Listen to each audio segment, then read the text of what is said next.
Question number 7. Here we have to find all the points of discontinuity of f where f is defined by fx is equal to mod x plus 3 if x is less than equal to minus 3.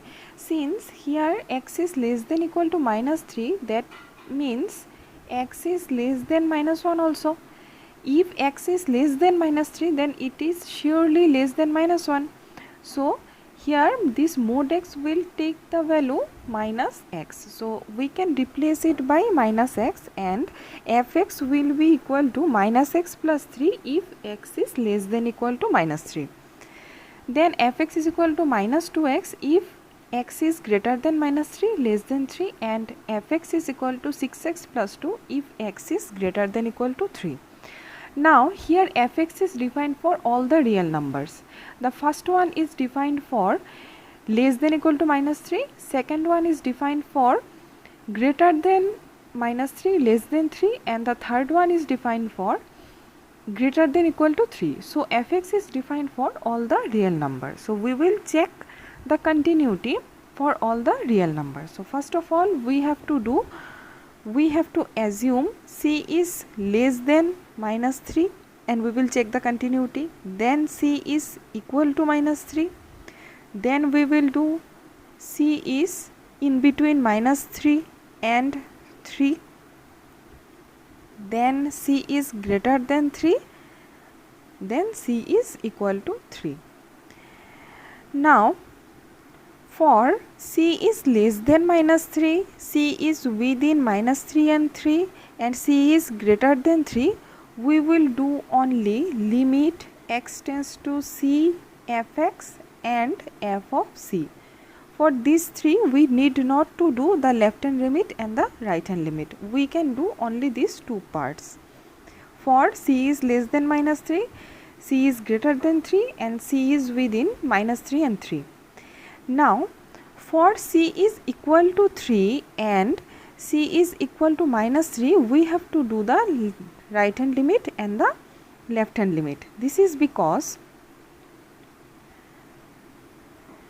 if we take c is equal to 3 and limit x tends to c negative fx and limit x tends to 3 positive fx, whenever we will write 3 negative, then it will take the function which is defined for x less than 3. So it will be minus 2x.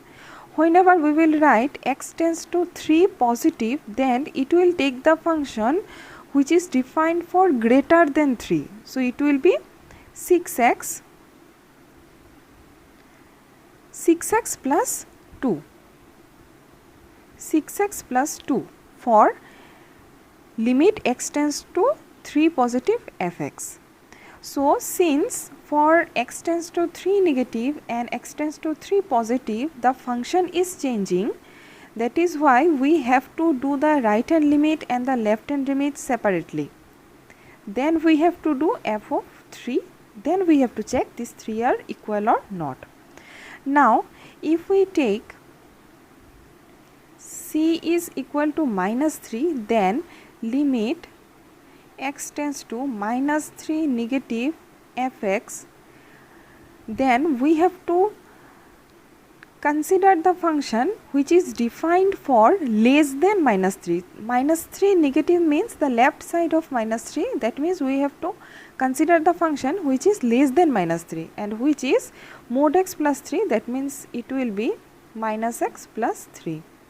Now if we take it for limit x tends to minus 3 positive fx, then here we will consider the function which is defined for greater than minus 3, and greater than minus 3 it will be, since minus 3 positive means the right side of minus 3 and it is very nearer to minus 3, so we will consider minus 2x. Now you can say that 6x plus 2 is for x is greater than equal to 3. Whenever x is greater than 3, it is surely greater than minus 3. Now the question is which function we have to consider from these two. minus 2x or 6x plus 2. Minus 3 positive means it is very nearer to minus 3 but more than minus 3. So we will take minus 2x here. So for limit x tends to minus 3 positive fx, we have to consider the second function minus 2x. So since for the limit x tends to minus 3 negative, we are considering the function minus x plus 3, and for limit x tends to minus 3 positive fx, we are considering the function minus 2x. Since these two functions are different, that is why we have to do the right hand limit and the left hand limit separately here. Then we have to do f of minus 3. Then we have to check these three things are equal or not. So for the particular points, that means 3 and minus 3, we have to do 3 steps: left hand limit, right hand limit, and at the point. And for the rest of the 3 things, we need not to do the 3 steps. We can only do limit x tends to c fx and f of c. Question number 14. Discuss the continuity of the function where f is defined by fx is equal to 3 if x is greater than equal to 0, less than equal to 1. 4. If x is greater than 1, less than 3. 5. If x is greater than equal to 3, less than equal to 10. So first of all, we have to check where fx is defined. Now here you see fx is defined for the interval, closed interval 0 to 10. See here from 0 they have started and here they have ended up to 0. One interval is 0 and 1, closed interval. Then the interval is 1 and 3, open interval, this second one. And the third one is closed interval 3, 10. If you take the union of these 3 intervals, you will get closed interval 0 to 10. So fx is defined for the interval 0 to 10, including 0 and including 10. Now we have to check the continuity in this interval 0 to 10, closed interval. Now since fx is defined for 0 to 10, fx is not defined for less than 0. Fx is not defined here. Fx is not defined for more than 10. Here also fx is not defined. So here we will take c is greater than equal to 0, less than 1. Then we will do for c is equal to 1. Whenever we will take c is equal to 1, we have to do the right hand limit, left hand limit, and at the point. Since fx is defined for less than 1, then we will take the left hand limit. Whenever it is left hand limit, so it will be 1 negative. 1 negative means less than 1. So we will consider the function these 3. Then for 1 positive, we will consider this function, and at 1 again we will consider the first function. So first of all, we will do c greater than equal to 0, less than 1, then c is equal to 1. Then we will do c is in between 1 and 3. Then we will do c is equal to 3. Then we will do c is in between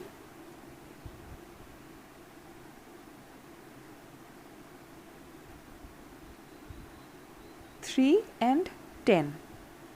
Now since here we are doing c is equal to 1, so whenever we will write this one, we will not give the equal sign.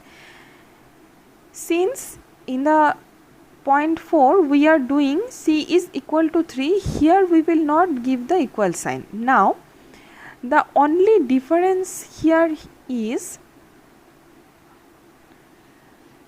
here in point 1 we are giving here the less than equal sign, and in point 5 we are giving here the less than equal sign. Why?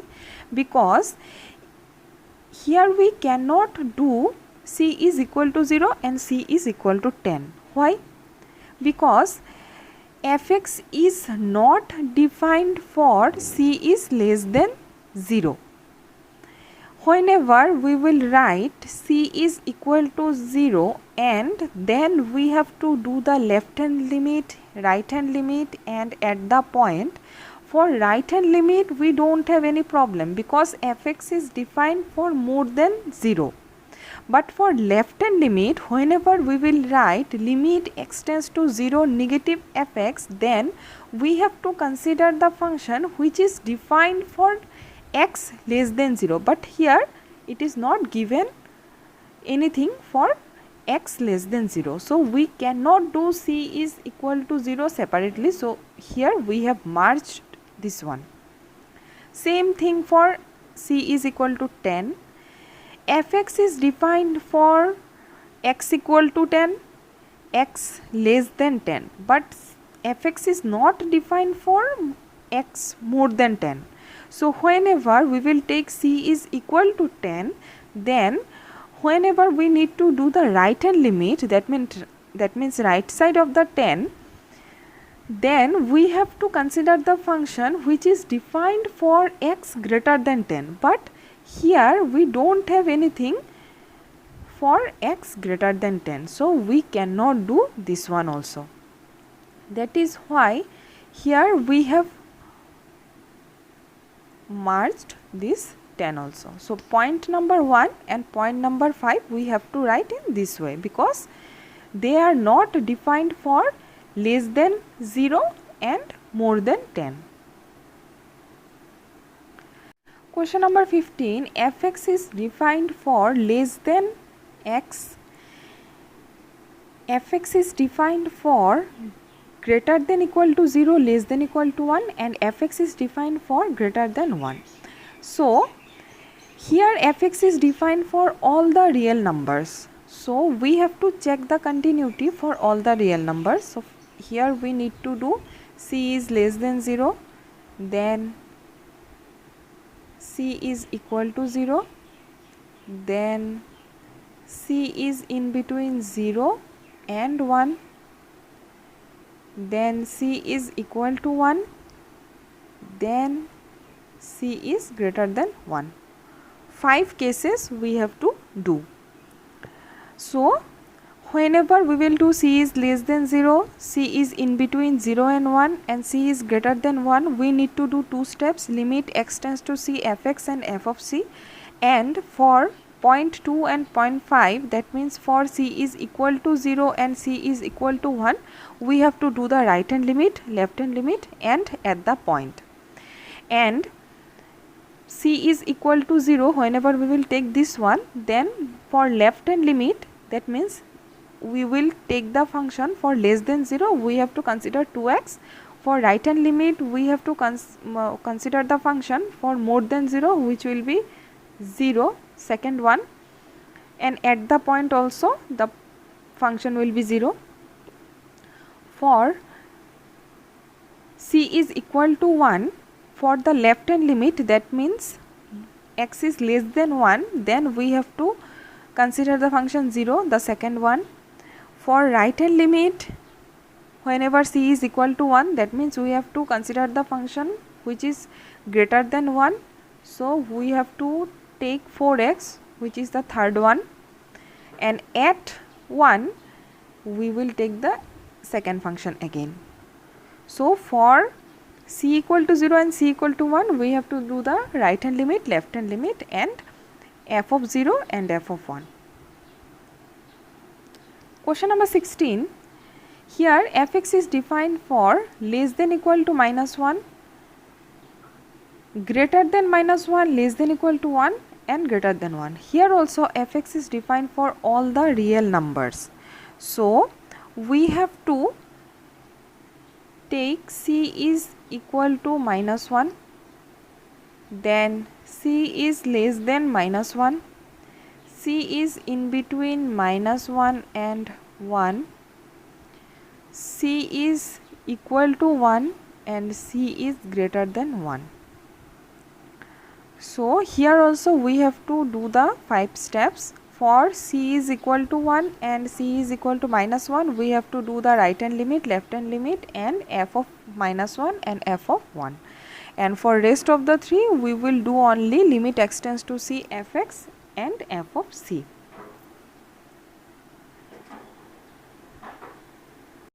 Now whenever I am telling that here fx is defined for all the real numbers, how we will check that fx is defined for all the real numbers or wherever fx is defined? If you draw the number line, then here the points are given minus 1 and 1. Now the first one is x is less than equal to minus 1. That means in this part fx is defined including minus 1. Then the second one is given for x is greater than minus 1, less than equal to 1. Greater than minus 1 and less than equal to 1 means including 1, this part. Here also fx is defined.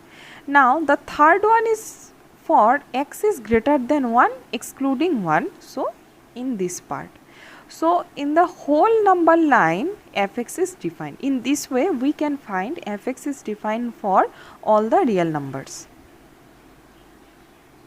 Question number 17. Find the relationship between a and b so that the function f defined by fx is equal to ax plus 1 if x is less than 3, less than equal to 3, and bx plus 3 if x is greater than 3. So here also fx is defined for all the real numbers, because if you draw the number line and here if it is 3, then first one is ax plus 1 for x is less than equal to 3. That means including 3, in this part fx is defined including 3, and bx plus 3 if x is greater than 3. That means in this part also fx is defined. So in this way fx is defined for all the real numbers. So here it is given that fx is continuous at x equal to 3. So here we will do limit x tends to 3 negative fx, then we will do limit x tends to 3 positive fx, then we will do f of 3. Since in the question it is given that it is continuous at 3, so these 3 things are equal. Since these 3 things are equal, we will equate and we will find the relationship between a and b. Question number 18. For what value of lambda is the function defined by continuous at x equal to 0? So here also in the question it is given that the function is continuous at x equal to 0. So we will do limit x tends to 0 negative fx, limit x tends to 0 positive fx, and f of 0. So since it is continuous at x equal to 0, that means these 3 things should be equal. So we will equate these 3 things and we will find the value of lambda. Then we will check the continuity at x equal to 1. Question number 23. Find all the points of discontinuity of f where fx is equal to sin x by x if x is less than 0 and fx is equal to x plus 1 if x is greater than equal to 0. So here we have to find all the points of discontinuity of fx since fx is defined for all the real numbers. Here fx is defined for all the real numbers. So here we will consider c is greater than 0, then we will check the continuity, then we will do c is less than 0, then we will do c is equal to 0. For these two we will do only limit x tends to c fx and f of c, and for c is equal to 0 we will do the left hand limit, right hand limit, and at the point. Question number 24. Determine if f defined by fx is equal to x square sin 1 by x if x is not equal to 0 and 0 if x is equal to 0 is a continuous function. So here we will do we will consider c is not equal to 0. Whenever we will take c is not equal to 0, that means it will mean c is greater than 0 and c is less than 0. So since the function is defined in this way, x is not equal to 0, we will also consider c is not equal to 0, or you can also do c greater than 0 and c less than 0 separately. But we will consider here c is not equal to 0, and we will check for c is not equal to 0 fx is continuous or not. So for c is not equal to 0, we will do limit x tends to c fx and f of c. Now we will do for c is equal to 0. Whenever we will take c is equal to 0, we have to do left hand limit, right hand limit, and at the point. So whenever we will write limit x tends to 0 negative fx, that means left side of 0. Left side of 0 means not equal to 0. So we will consider this function. Whenever we will take limit x tends to 0 positive, that means right side of 0 but not equal to 0, very nearer to 0 but not equal to 0. Right side of the 0 means more than 0. So we will again consider this function, and for f of 0 the answer will be 0. So in this way we have to do. Here we have to do two steps for c is not equal to 0 and c is equal to 0. Question number 25, examine the continuity of f where f is defined by sin x minus cos x if x is not equal to 0, minus 1 if x is equal to 0. Here also question number 25 is same as question number 24. We will first consider c is not equal to 0, which will include c is greater than 0 or c is less than 0. Then we will consider c is equal to 0. For c is not equal to 0, we will do limit x tends to c fx and f of c. And for c is equal to 0, we will find the left hand limit, right hand limit, and at the point.